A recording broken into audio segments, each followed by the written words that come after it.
모나리자는 전 세계에서 가장 유명한 그림이고 전 세계에서 가장 비싼 그림으로 한화 약 40조가 됩니다. 전 세계에서 제일 유명한 유부녀 모나리자. 최후의 만찬 등 역작들을 제치고 대표 작품으로 인정된 이유는 죽을 때까지 다빈치가 소장했기 때문입니다. 다빈치의 자화상이라는 말도 있고 그의 어머니를 모델로 그린 작품이라고도 합니다. 2008년에 독일 하이델베르크 대학의 도서관에서 1500년대 초 피렌체 관리가 다빈치가 피렌체의 부호 프란체스코 델 조콘도의 부인 엘리사베타를 그린 초상화를 제작 중이라는 발언을 남긴 문서를 발견하였고 이것을 사실로 인정하고 있습니다. 모나리자의 모나는 부인, 유부녀라는 뜻이고 리자는 이름입니다. 즉 리자 부인의 초상화입니다. 리자 부인의 남편 프란체스코 델 조콘도는 당시 비단을 판매하여 큰 돈을 벌어들인 상인으로 새로 이사가려는 집에 걸어둘 부인의 초상화를 다빈치에게 의뢰하였습니다. 다빈치는 자연스럽게 웃는 부인의 모습을 그리고 싶었지만 부인은 좀처럼 웃지 않았다고 합니다. 웃지 않는 그녀를 웃기려 악사 광대를 불렀지만 리사 부인은 쉽게 웃지 않았다고 합니다. 그러던 중 딱 한 번 미소를 지었는데 바로 남편이 작업실을 찾아왔을 때였습니다. 그 순간 미소를 짓는 리자 부인의 모습을 본 다빈치는 붓을 내려놓고 병원을 갔습니다. 누구에게도 쉽게 드러내지 않았던 그녀의 미소를 화폭에 담기 위해 산타마리아 누오바 병원의 영안실에서 시체를 해부하였고 그 안의 근육과 신경을 살폈습니다. 그는 해부학을 토대로 얼굴 근육을 파악하면서 리사 부인의 미소를 그려 나갔습니다. 하지만 그렇게 10년 넘게 모나리자를 그렸지만 다빈치가 죽을 때까지 미완성이었습니다. 15세기 당시에 해부학적 지식을 총동원해 초상화를 그린 사람은 다빈치가 유일했습니다. 작품의 리자 부인은 무표정하기도 하지만 섬뜩하게 무섭기도 하고 인자하기도 합니다. 눈썹이 없고 크게 예쁘지도 않은 아줌마. 이 유부녀를 보려고 매년 1000만 명 이상이 파리 루브르 박물관을 찾습니다. 이분이 유튜브를 했다면 100만 골드 버튼은 하루에 받을 것입니다. 외모가 팔등신의 멋진 자태를 가진 것도 아닙니다. 가슴골을 적나라하게 보여주고 섹시하게 문 남자들을 유혹하는 자태도 아닙니다. 꼭꼭 몸매를 가리고 있는데도 그 인기는 하늘을 찌르고 한류 스타, 헐리우드 배우들이 넘볼 수 없는 입지에 계신 유일한 유부녀입니다. 일단 모나리자는 모든 미술의 전문가들이 세상에서 가장 완벽한 그림이라고 평가합니다. 레오나르도 다빈치가 황금 비율과 키아로스크로 스푸마토 등등 화려한 이탈리아 미술 화법 등을 사용해서 완벽하게 그림을 그렸다고 합니다. 그리고 별별 이상한 코드도 숨겨놨다고 하기도 하고 그것을 가지고 과학자들이 다큐멘터리를 만들 지경입니다. 도대체 얼마나 완벽했을까요?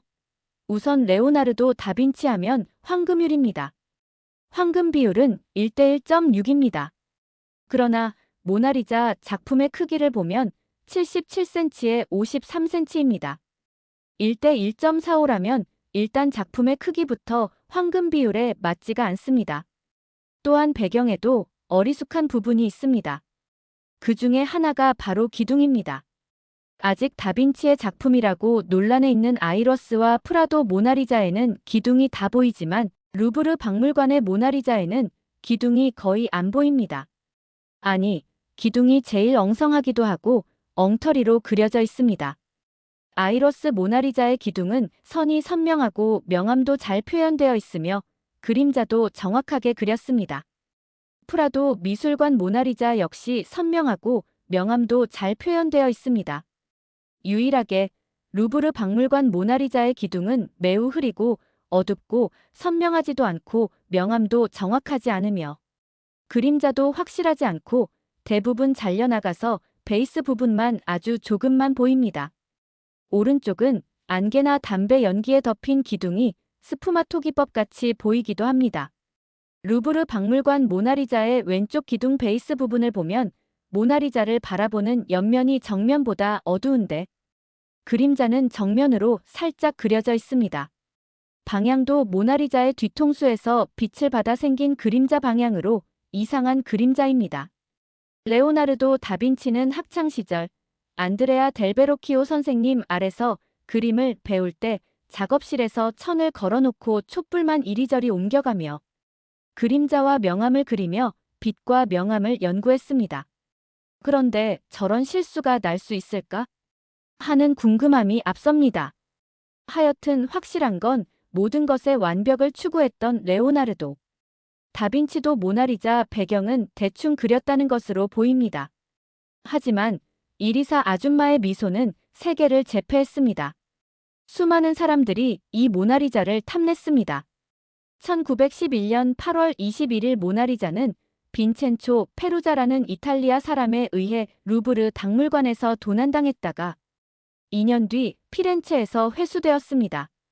그때 현대미술의 거장 피카소가 의심을 받았습니다. 1911년 모나리자의 도난 사건에서 파블로 피카소가 의심받은 이유는 여러 가지가 있습니다.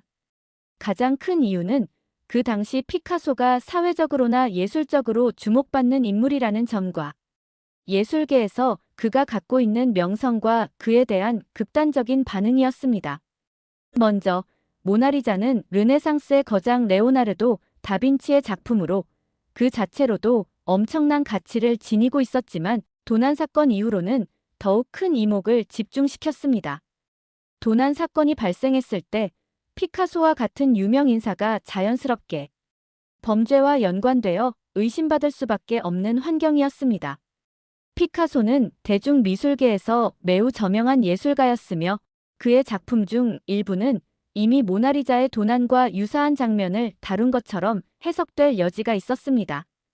둘째로 사건 당시 피카소는 그와 가까운 사람들과의 여러 가지 대화 속에서 모나리자에 대한 분노와 비판적인 의견을 제시했던 것으로 알려져 있습니다. 이는 당시 피카소가 루브르 박물관과 고전 예술에 대해 가지고 있던 반감의 일환으로 해석될 수 있습니다. 아울러 피카소는 예술계의 전설적인 라이벌인 기욤 아폴리네르와 친분이 있었으며 아폴리네르는 모나리자를 과거에 집착하는 박물관은 폭파해야 한다고 주장한 바 있습니다. 이런 배경 또한 피카소를 용의선상에 올려놓는데 한몫했습니다. 마지막으로 피카소는 모나리자가 도난당하기 전 몇 점의 도난품을 구입한 이력이 있어 자연스럽게 의심의 눈초리를 받게 된 것입니다. 당시 피카소가 소장하고 있던 작품들은 그가 우연히 수집한 예술품들이었음에도 불구하고 이러한 경위가 언론에 보도되면서 피카소는 도둑으로 오해받는 일이 벌어진 것입니다. 피카소가 의심받은 이유는 그의 사회적 위치, 예술계에서의 반체제적 발언, 그리고 과거의 도난품 구입 이력으로 인해 생긴 복합적인 상황 때문이라고 할 수 있습니다. 이러한 사건은 결국 그가 실제로 범인이 아니라는 것이 밝혀졌지만 그 당시에는 그의 명성과 예술가로서의 이미지로 궁금증과 의혹을 끌어낸 셈입니다. 모나리자는 도난 사건뿐만 아니라 여러 가지 훼손 위험이 있었습니다. 1956년 프랑스 서남부의 한 미술관에서 작품이 전시되던 중 관람객으로 위장한 괴한이 염산을 뿌려 그림의 아래 부분이 훼손된 적이 있습니다. 1956년 12월 30일에 우고 웅가자 빌레가스라는 볼리비아 청년이 던진 돌에 왼쪽 팔꿈치 부분이 훼손당한 이후 방탄 유리에 덮인 채 전시하게 되었습니다. 박물관 측은 2005년부터 모나리자를 온도와 습도를 조정할 수 있는 강화유리 안에 넣었습니다. 1974년 4월에는 도쿄 국립박물관에 공개된 모나리자를 향해 장애인 관람객을 위한 박물관 측의 시설 배려가 부족함에 화가 난 장애 여성이 빨간 페인트를 뿌린 사건이 있었습니다. 2009년 8월 2일 루브르 박물관에서 프랑스 국적 취득이 거부된 러시아 여성이 홧김에 가방에 숨겨온 도자기 컵을 투척했습니다. 2022년 5월 29일 휠체어를 탄 여성 노인으로 분장한 한 남성은 루브르 박물관에서 모나리자 그림에 케이크를 던졌습니다.